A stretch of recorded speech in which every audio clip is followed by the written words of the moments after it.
So guys, I had a few of you requesting that I should share my thoughts on the 2020 election in general, on the results a little bit, and that's what I'm going to do. I didn't really want to do a video on it because there was just this bombardment of content in the last weeks. It was pretty much the only topic that dictated everything, so I felt, why should I even make a video about it? What could I contribute to it? But now that it's over, I kind of want to reflect on the process, because I think there are a few interesting aspects in this election and in the process and how it went that I'd like to point out and just discuss. First of all, unbelievable how long it took, isn't it? Like, we had to wait so long to get the results. And I, like I'm sure many of you as well, was sitting there and wondering, why is that? Like, I mean, obviously there are the obvious reasons, like higher voter numbers. There are more mail-in ballots. Obviously the health situation, the global health situation also contributes to it. So I get it in the bigger picture, but it took nearly a week to count. So that's a bit odd. And the more I thought about it, I came up with my own little theory. And let me know down in the comments what you think about this, whether you think it's nonsense or whether you think it makes sense. I think part of it was also that they wanted to disarm the result, because they knew that whoever would win, Biden or Trump, it would hit hard, right? And potentially cause conflict. So if you stretch it out over a week, you kind of disarm it. People can get used to the idea. It's not 100% confirmed yet, but we're kind of there, and it looks like this is the direction we're going. And you disarm that kind of one hard single impact. Also, I think they might have done that because it indicates thoroughness. You take longer, you're counting properly, it's more ballots, we need to count properly. And especially with the predictions that Trump would question the results and say, it's all rigged. I think they probably made sure that afterwards they have a lot of aspects and arguments where they can say, look, we were extra thorough here and extra thorough there, just to kind of secure themselves against that force that might be coming. And it looks very much like it is coming now. So Biden did win this election and is now president-elect. Whatever happens in January remains to be seen, I think.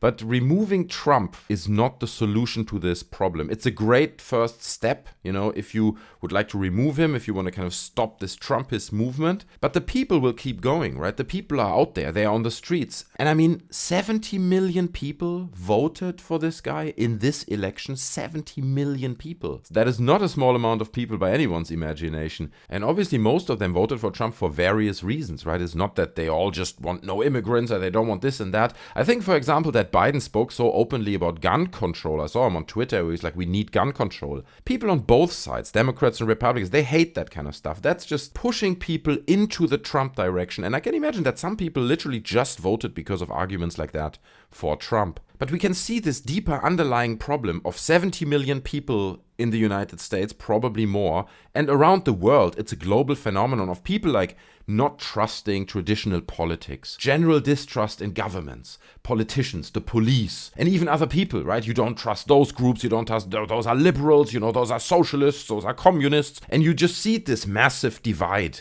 And that is a problem that is real, and removing Trump will not solve that in any way. And I think that has to be considered, and we really need to do what we can to get into a dialogue with these people, to really understand what it is that concerns these people and how we can help them, genuinely help them. Because if nobody addresses those people's problems, these problems are just going to amplify themselves. People are going to get more and more angry. We're getting more and more divided. And that's why I think it was actually quite nice in the Biden speech how he really pointed towards unity, right? The importance of unity.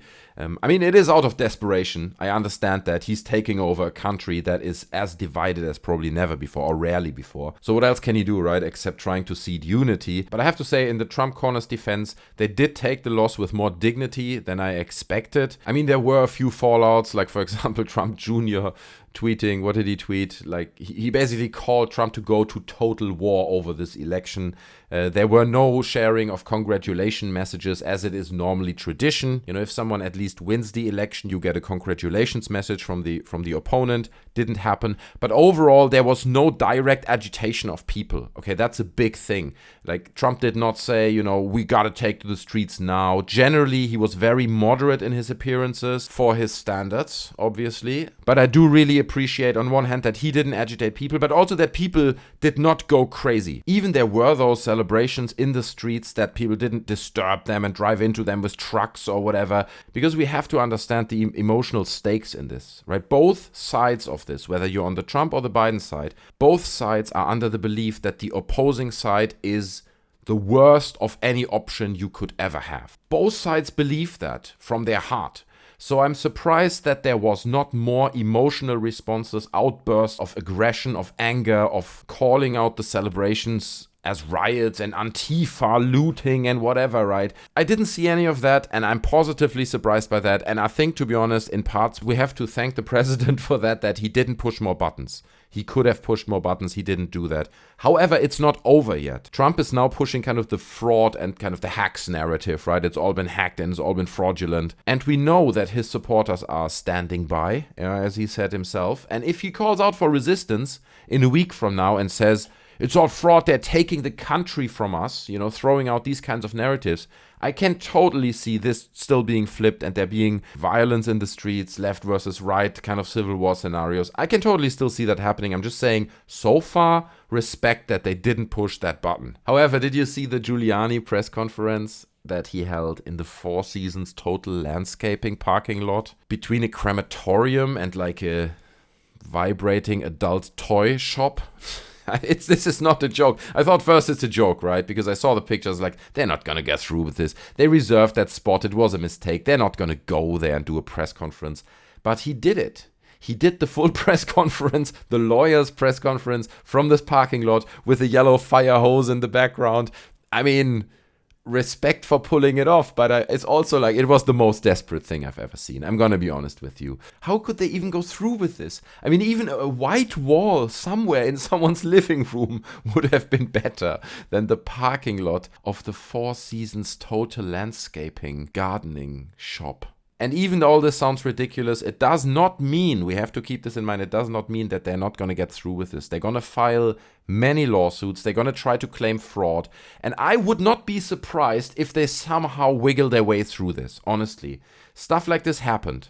OJ walked free. Do you know what I mean? I think their chances are not great, but I'm not saying it's impossible, and I think we have to be on the watch. However, it was really refreshing to see those celebrations on Twitter. It was really enjoyable. I mean, I just put in the Biden-Harris 2020 hashtag and browsed like videos, and you just saw people celebrating in the streets without, talking about building walls, removing immigrants, putting America first before everything else. It was just a celebration of all kinds of people together, and it felt American. Okay, I look at this and I'm like, this is the America I knew from the 90s, where America was like a symbol for unity and acceptance and internationalism, and that's kind of how it felt, and it was just a very refreshing sentiment, and I wanted to say it was great to witness that. It felt like history was made. Also keep in mind, like, while people are celebrating Biden, I don't think everyone is thinking, oh my God, Biden is the best possible candidate that we could have. I don't think that many people are thinking that. But I think people have realized that if Trump would have won, I think we would have seen, self-proclaimed security forces roaming the streets because we now have to fight Antifa. And we've already seen on Twitter, people doing these kind of traffic checks on their own behalf, checking whether Antifa people are in cars and deciding kind of on the spot who should be and shouldn't be checked while they are dressed like Call of Duty characters. It's quite ridiculous, and it's actually quite dangerous. I understand that these people think they're kind of restoring law and order over all those crazy riots, but the truth is, these are kind of the early steps of fascism when you have self-proclaimed militant, potentially radical groups who now roam the streets. And I know you can turn this narrative around and people say, yeah, but the truth is Antifa is the real threat and the streets. I understand, and you can have that argument back and forth. But the truth is, what we did see with Trump were definitely early stages of fascism, the demonization of certain ethnic groups, totalitarian structures, heavy cult-like structures that really work beyond reason often. And that stuff is creepy, that is scary. Again, I understand Biden is not made of gold and the perfect guy who will save the world now, but I think going into another 4 years of Trump would have been really, really dangerous and potentially have ended the United States as we would have known it before. But hey, that's just all my opinion. Leave your opinion down in the comment section below. I'm happy to argue or talk about this with you guys, but I ask you to be respectful. I'll be respectful to your opinion. Please be respectful to mine and to everyone else's in the comments. But again, coming then back kind of to the very beginning of the video, where are we going to go from here? What will happen to all these people, 70 million people, potentially more, that voted for Trump, that are dissatisfied now with the result and feel betrayed potentially? Who will pick them up? Can Biden even reach them, right? We spoke about that. Can Biden even speak to these people, or are they just going to shut down and say, no, it's all corrupt. We're not even listening to anything. Because keep in mind, in 4 years, not everything is going to be great. We're not going to walk on rainbows in 4 years. We're struggling with a lot of points beyond the health situation. There are so many things that many countries are struggling with. So who will hoover up all these voters in 4 years' time? Who's going to be ready, right? And I'm sure people are already planning now to be ready in 4 years' time when stuff is still not great, to hoover up all these dissatisfied and angry, potentially unemployed people. So we've just kind of jumped the gun here, okay? It really feels like we just barely missed the blade that cut us. And I really think we have to understand that we need change.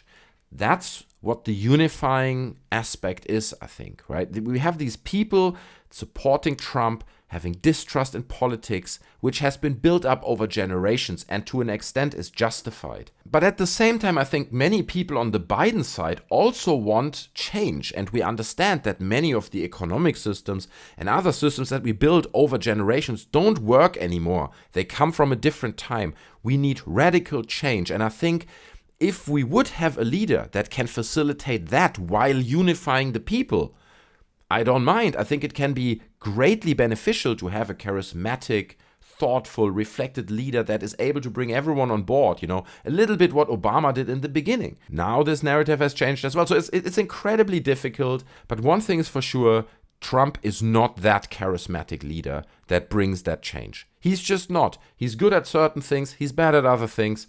But he's not the guy who leads the world into a unified, better tomorrow. So let's see. I think in 4 years, this is going to be interesting. I don't know how the next 4 years are going to go. It's going to be difficult. We can see, with the cases in America, it's not looking good. I think they're going to struggle with it for at least another year. And many other countries will as well.